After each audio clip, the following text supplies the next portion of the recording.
What's up, YouTube? Welcome to Speed Check. I'm Josiah Kopp, and today we're reviewing William Byron's 2024 Daytona 500 win 124 scale diecast. Let's get into it.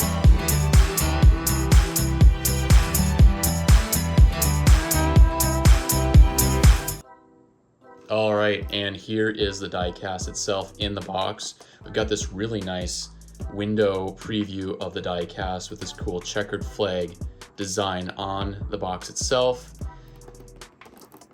Pretty standard stuff. We get this cool little raced version emblem on the design. You can register your diecast, your car's DIN at lionelgarage.com. This is my first 124 scale diecast, so this will be the first time I get to do something like that.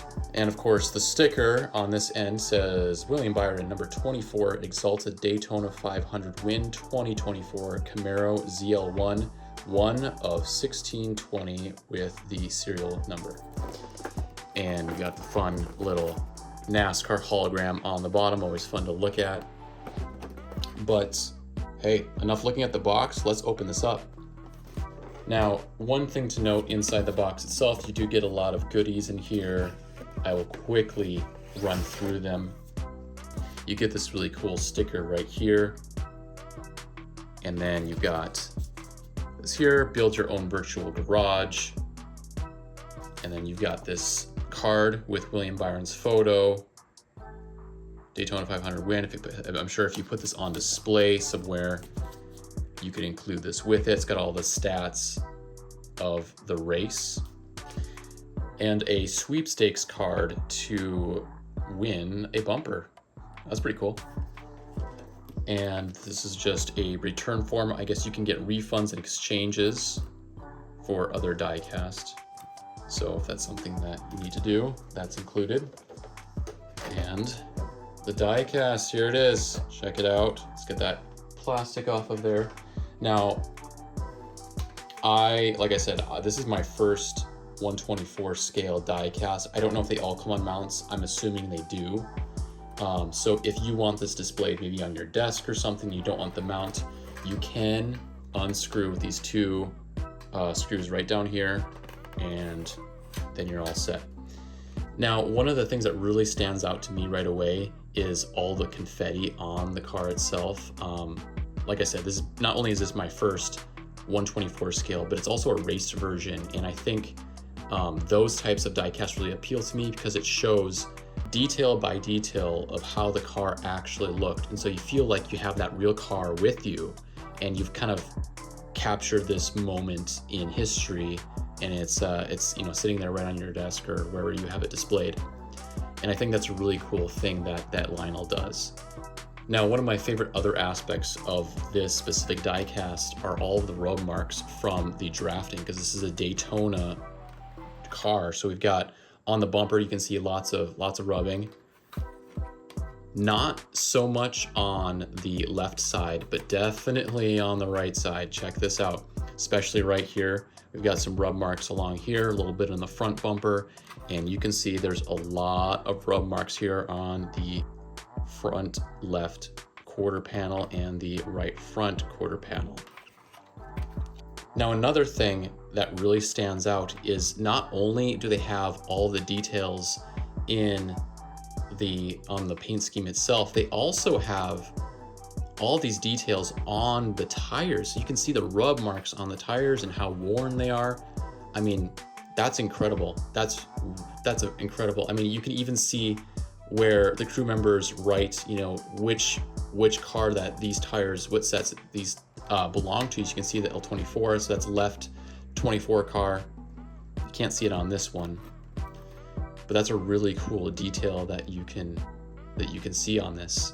And I'm still not a huge fan of the numbers getting pushed up to the front more, but I will say William Byron's car is one car I think that it works well with, especially because of how this flame paint scheme works. Obviously, NASCAR did that to make more room for sponsors and stuff like that. One other really cool thing is the flaps on the roof. They do open. They don't really stay up for you really, but those do open. The hood does open. It took me a couple minutes to get it as it's seated perfectly in there. A lot of cool attention to detail here. You've got the sponsors under the hood. You've got this cool view of the engine bay. I'm gonna just leave that right there. We got the cool, we got the window net, the fabric, which is a cool touch. It's cool that they included his first win sticker on there.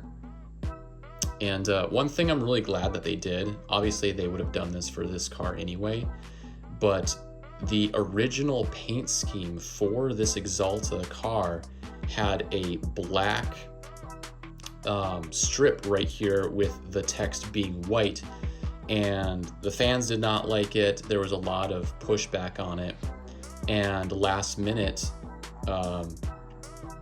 their team changed it and they made it with just the full white with just the black text, and it was so much better. And I'm so glad that they made that decision because it looks a million times better. The black just block really, it wasn't a great look in my opinion, and I think they did the right call in changing that. And as far as the paint scheme itself goes for this year, I think it's a really cool thing. I'm glad they brought the flames back. I think that's just a really classic move. And one thing I'm going to do with these reviews is actually give it my paint scheme design score. And I'm going to do this out of 100. And it's really because I actually have a background in graphic design. It's what I have my bachelor's degree in, and so it's just another level of insight and perspective that I can bring to these reviews and giving them ratings. I really enjoy Hendrick Motorsports does this a lot with their paint scheme previews and reveals. They do get feedback. They do ask for feedback from the fans. One thing I actually appreciate a lot. And I'm really glad that they brought the flames back. The all-white car, I'm undecided. It kind of feels like this should be back in the mid-2000s, maybe the early 2010s. They made frost versions of paint schemes, and this reminds me of that. I think it's a little bit too much white. Obviously the confetti really drowns out that, but the paint scheme itself, it's beautiful. The flames are awesome. I would have loved to see a little bit more of maybe these flames larger but then faded in the background.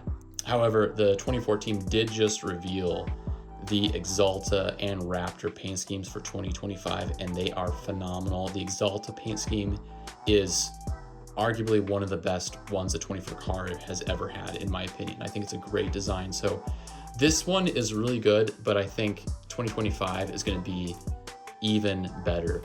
I would have loved to see, now actually the flames do extend to the left and right rear quarter panels just a little bit, but I would have loved to see what they did with Jeff Gordon's Firestorm car from 2009 through 2013, I believe, where the flames, there was another set of flames that was on the back.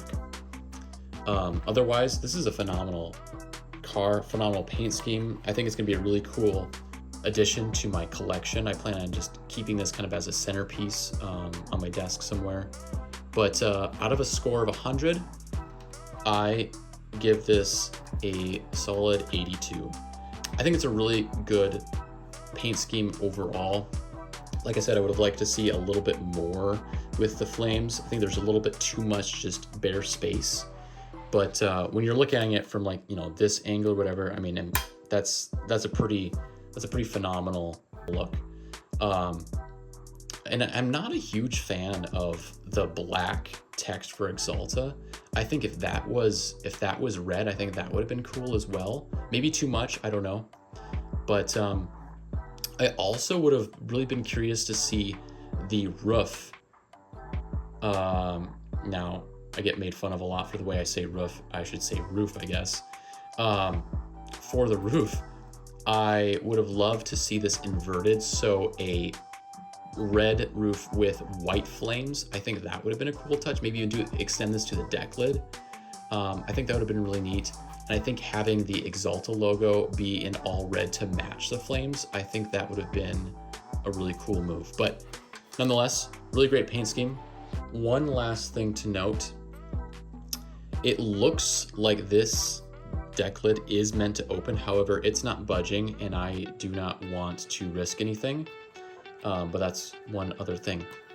But that is my review of William Byron's 2024 Daytona 500 win raced version diecast. Thank you guys so much for watching today's video. Be sure to subscribe below to be notified about future uploads. Lots more NASCAR content coming your way. Until next time, take care.